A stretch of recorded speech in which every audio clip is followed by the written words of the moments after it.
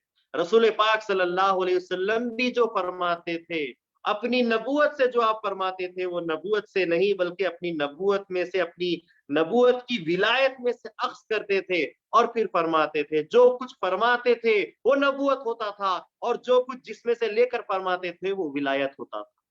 جیسا کہ حدیث میں ایک مرتبہ آیا ہے رسول پاک صلی اللہ علیہ وسلم سے جڑی ہوئی چیزیں، جڑے ہوئے لوگ، جڑے ہوئے اشیاء بھی وہ چیز وہ مقام رکھنے والی ہو جاتی ہے جو نبی کا مقام ہو جاتا ہے. جیسا کہ حدیث میں آیا کہ رسول اللہ صلی اللہ علیہ وسلم ایک خچر پر سوار ہو کر کہیں جا رہے تھے. اچانک رسول پاک صلی اللہ علیہ وسلم کا خچر ایک جگہ پر رک جاتا ہے اور اپنے دونوں سامنے کے پیر اٹھا دیتا ہے. تو رسول اللہ صلی اللہ علیہ وسلم فرماتے ہیں کہ یہاں دو خبریں ہیں جن پر عذاب ہو رہا ہے، میرے خچر نے اس عذاب کو دیکھ لیا اس لیے وہ رک گیا. تو حاضرین محترم یہاں پر یہ بات کو واضح کیا جا رہا ہے کہ خچر میں وہ طاقت نہیں ہے کہ عذاب کو دیکھ سکے، لیکن فیض رسول نے اس کے اندر یہ طاقت پیدا کی ہے، حضور سے چمٹا ہوا جڑا ہوا ہے تو اس پر یہ کیفیت طاری ہوئی ہے کہ مٹی کے پرت کے علاوہ اس کے باوجود بھی اس نے عذاب کو دیکھ لیا، کیونکہ حضور اس کے اوپر بیٹھے ہوئے، رسول اللہ صلی اللہ علیہ وسلم اس سے جڑے ہوئے ہیں، تو خچر میں بھی وہ مقام آ گیا کہ اس کو بھی عذاب نظر آ گیا۔ تو اس واقعے سے ہمیں خاتم ولایت محمدیہ حضرت میرا مہدی موعود علیہ السلام کا بھی وہ واقعہ یاد آ رہا ہے کہ جس وقت کے امامنا مہدی موعود علیہ السلام سابرمتی ندی کے کنارے غسل فرمانے کے لیے بیٹھے ہوئے تھے، تو ایک نوجوان ایک مشرک کو آپ دیکھتے ہیں تو آپ فرماتے ہیں بھائی ذرا ادھر آؤ، ہماری پیٹھ مل دو۔ تو وہ اجنبی آتا ہے نوجوان اور مہدی موعود علیہ السلام کی پیٹھ مل دیتا ہے۔ اس کے بعد مہدی موعود السلام فرماتے ہیں بیٹھ، ہم تیری پیٹھ مل دیتے ہیں کہ برابر تواضع ہو جائے، برابر موازنہ ہو جائے کہ تو نے میرے لیے جو کیا میں بھی تیرے لیے وہی کر دوں گا۔ جیسا ہی وہ شخص بیٹھتا ہے، موعود علیہ السلام اس کی پیٹھ کے اوپر ہاتھ رکھتے ہیں، تو روایت میں آتا ہے کہ اس کی پردے خود ہی جیسے اڑ جاتی ہے، یہاں تک کہ اس کو فرشتے، جنات اور وہ چیزیں، وہ جانور، وہ اشخاص، وہ نورانی، وہ ناری چیزیں نظر آنے لگتی ہے جو عام انسان کی بصارت نہیں دیکھ سکتی۔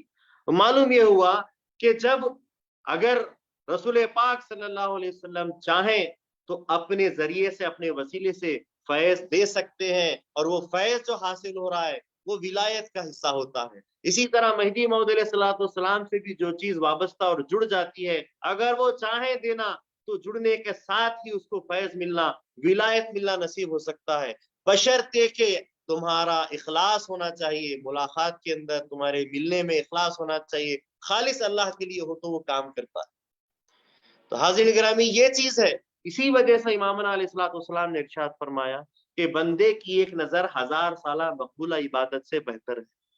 یعنی بندے نے اگر ایک نظر کر دی، وہ نظر عام نظر نہیں ہوتی ہے، وہ الوہیت کی نظر ہوتی ہے، وہ ولایت الولایت کی نظر ہوتی ہے، وہ غیب الغیب کی نظر ہوتی ہے، کہ وہ نظر اگر پڑ جائے تو 1000 سالہ مقبولہ عبادت سے وہ نظر بہتر ہوتی ہے۔ اب آئیے تیسرے معنی کی طرف، نبی خبر لینے والا۔ پہلے ہم نے پڑھا اور سنا کہ نبی خبر دینے والا یعنی غیب کی خبر دینے والا، نبی خبر رکھنے والا، ہر غیب کی خبر رکھنے والا۔ اب آتے ہیں نبی خبر لینے والا، تو مطلب یہ ہوگا کہ اے غریبوں، مسکینوں، بے خبروں کی خبر لینے والے، جن کی کوئی خبر نہیں لیتا۔ حدیث میں آیا ہے کہ نبی کریم صلی اللہ علیہ وسلم بے کسوں، بے بسوں کی فریاد سنتے تھے۔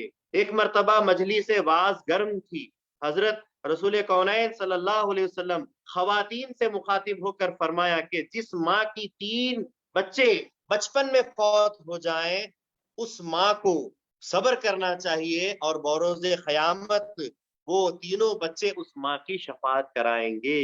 یعنی وہ ماں جس کے 3 بچے اگر بچپن میں فوت ہو جائیں تو وہ بچے قیامت کے روز ماں کی شفاعت کرائیں گے، اس کی مغفرت کرائیں گے۔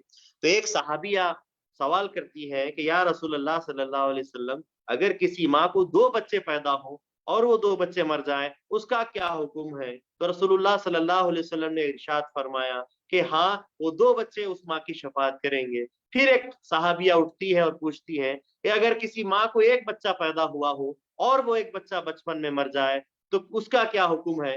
تو رسول اللہ صلی اللہ علیہ وسلم فرماتے ہیں کہ وہ 1 بچہ بھی اس ماں کی شفاعت کرائے گا۔ پھر ایک صحابیہ سوال کرتی ہے یا رسول اللہ، اگر کسی ماں کو اولاد ہی نہیں ہوئی ہو، وہ ماں ہی نہیں بن سکی ہو، تو اس کا کیا حکم ہے؟ اس کی شفاعت کون کرائے گا؟ تو رسول پاک صلی اللہ علیہ وسلم مسکراتے ہوئے ارشاد فرماتے ہیں کہ جس کا کوئی نہیں اس کے ہم ہوتے ہیں، ہم شفاعت کرائیں گے۔ اسی لیے نبی کو نبی اس لیے کہتے ہیں کہ وہ خبر رکھنے والے، وہ خبر دینے والے، اور وہ ہر ایک کی خبر گیری کرنے والے، خبر لینے والے بھی ہوتی ہیں۔ اسی لیے تو اللہ تعالیٰ نے ارشاد فرمایا النبی اولا بالمؤمنین من انفسہم، کہ نبی مومنوں کی اپنی جانوں سے بھی زیادہ حق رکھتے ہیں، کیونکہ نبی کا مقام و مرتبہ وہ ہے، وہی لینے والے ہیں، وہی دینے والے ہیں۔ اللہ یعطی وانا خاصن کا مقام رکھنے والے ہیں، نبی کا مقام اتنا بڑا اور بلند ہوتا ہے۔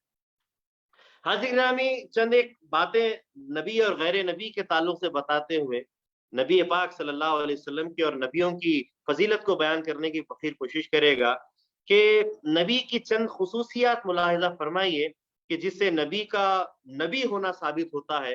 کہ پہلی چیز کہ نبی کے اندر علم غیب کی کیفیت ہوتی ہے، علم غیب نبی رکھتا ہے۔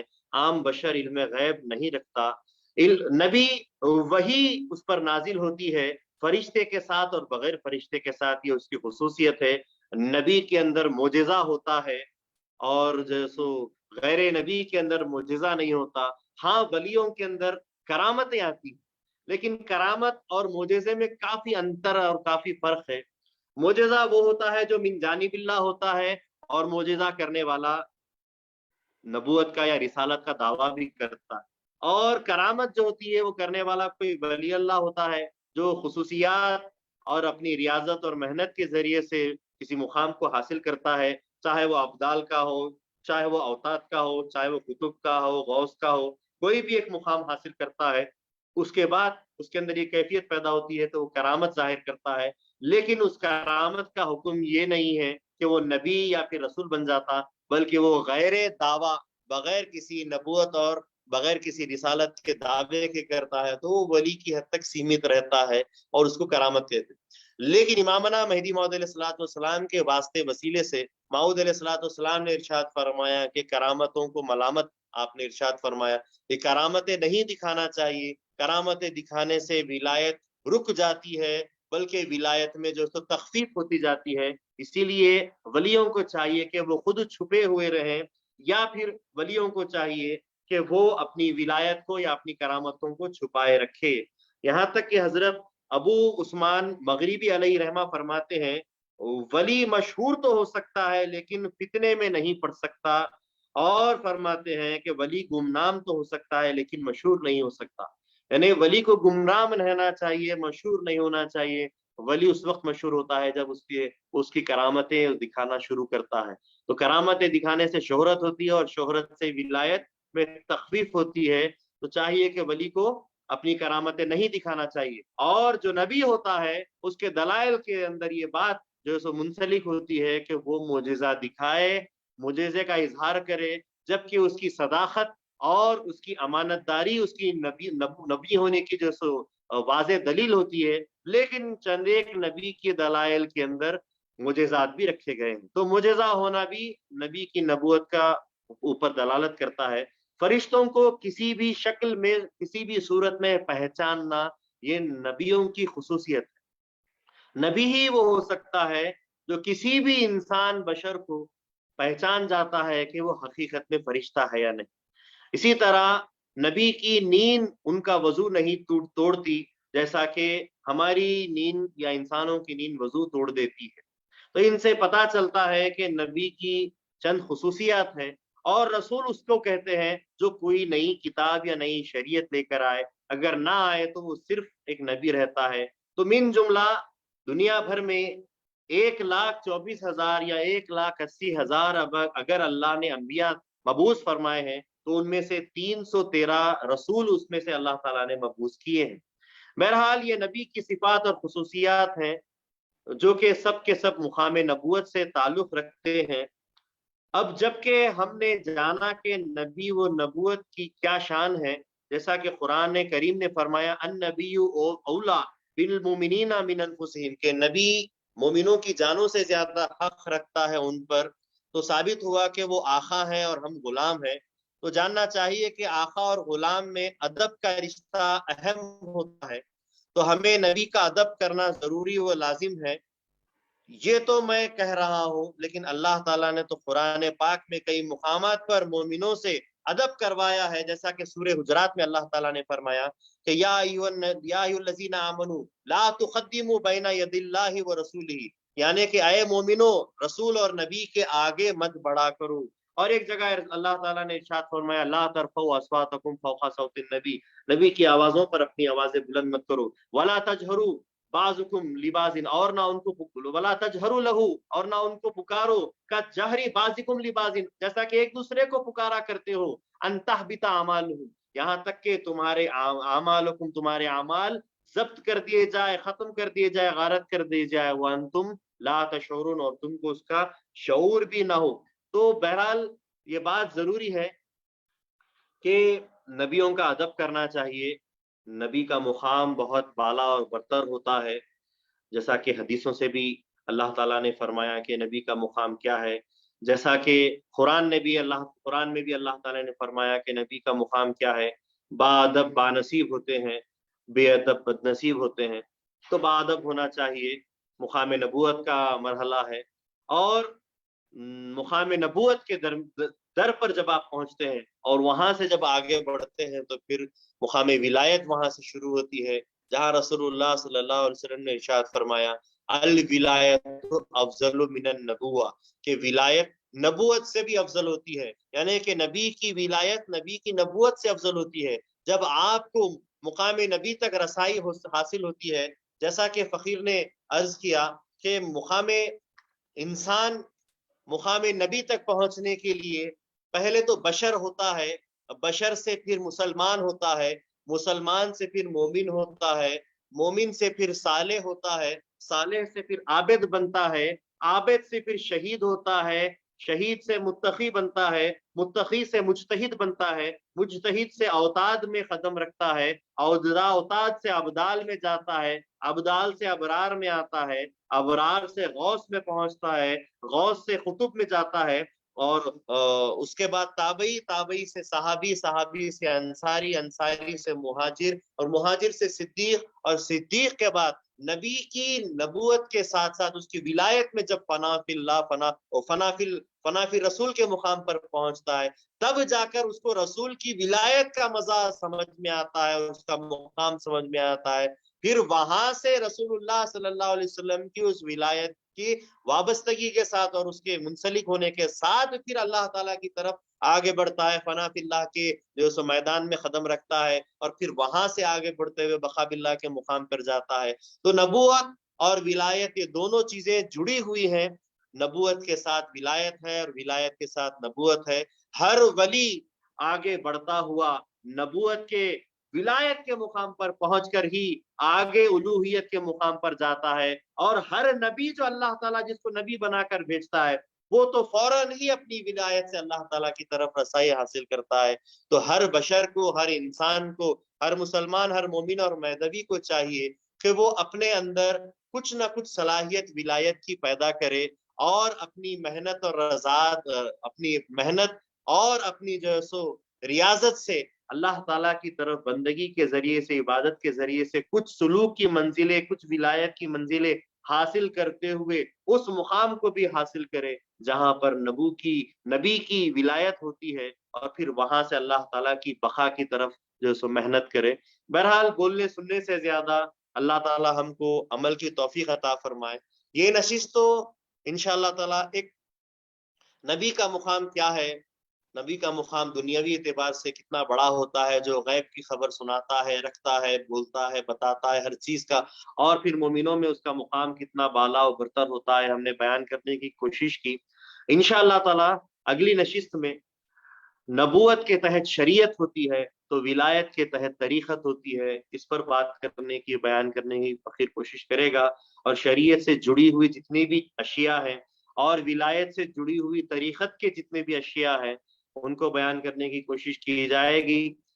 اللہ تعالیٰ سے دعا ہے کہ اللہ تعالیٰ ہم کو سنانے سے زیادہ عمل کی توفیق عطا فرمائے. اللہ تعالیٰ سے دعا ہے کہ آئندہ نشست میں بھی ہم سب کو موجود رکھے اور سمجھنے کی اللہ تعالیٰ توفیق عطا فرمائے. مقامات ہونا کچھ اور ہے، مقامات کو سمجھنا اور مقامات پر پہنچنا کچھ اور ہے. میں اللہ تعالیٰ سے دعا کرتا ہوں تمام اپنے مہدوی بھائیوں کے لیے کہ وہ سلوک کی منزلوں کو، طالب خدا ہونے کی منزلوں کو حاصل کرتے ہوئے کچھ ریاضت اور محنت کرے. اللہ توفیق عطا فرمائے، اللہ قبول کرے. آمین. وآخر دعوانا الحمدللہ رب العالمین. یہ تھے حضرت پیر و مرشد مولانا سید نفیس اختر میاں خمیری قبلہ صاحب جو اس جلسے کو سماعت فرما رہے تھے. حضرت نے بہت پیارے پیارے پوائنٹس ہمارے سامنے بیان کیے اور ہم شکر گزار ہیں حضرت کا کہ آج کی پہلے ہفتے کی نشست حضرت نے بہت خوبصورتی سے بیان کی. تو انشاءاللہ تعالیٰ گروہ مدعا کینیڈا اپنا ورچوئل کانفرنس اگلے ہفتے بھی انشاءاللہ تعالیٰ کنٹینیو رکھے گا. حضرت گزارش ہے آپ مقدس تسبیح دیں گے؟ جی انشاءاللہ. جزاک اللہ.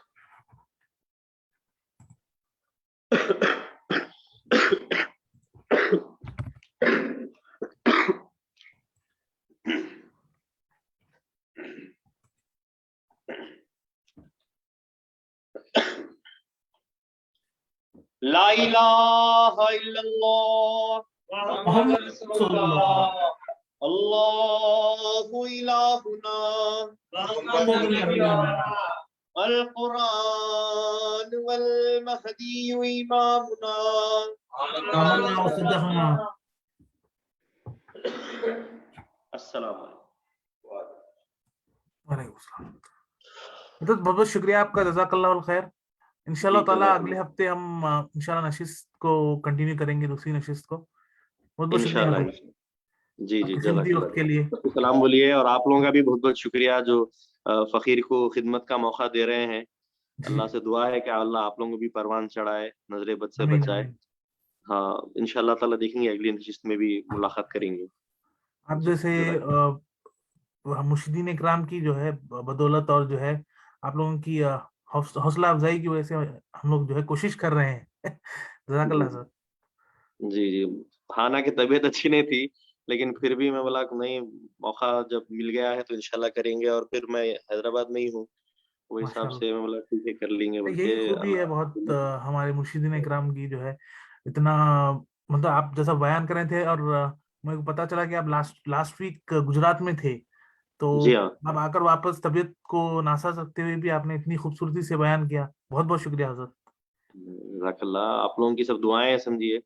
بس اللہ سے دعا اتنا کریے کہ اللہ نظر بد سے بچائے اور تکبر سے اللہ محفوظ رکھے. بے شک یہ انشاءاللہ. تکبر بڑا ایسا خطرناک فعل ہے جو بہت ساروں کو اونچائیوں پہ لے جا کے مگر گرا دیتا. بے شک بے بس شک. اتنا ہے، اللہ فقیری کی لاج رکھے، بس دعا کریے. جزاک جی اللہ حضرت، بہت بہت شکریہ. اچھی بات. اللہ اللہ اللہ حافظ. حافظ. فی امان اللہ.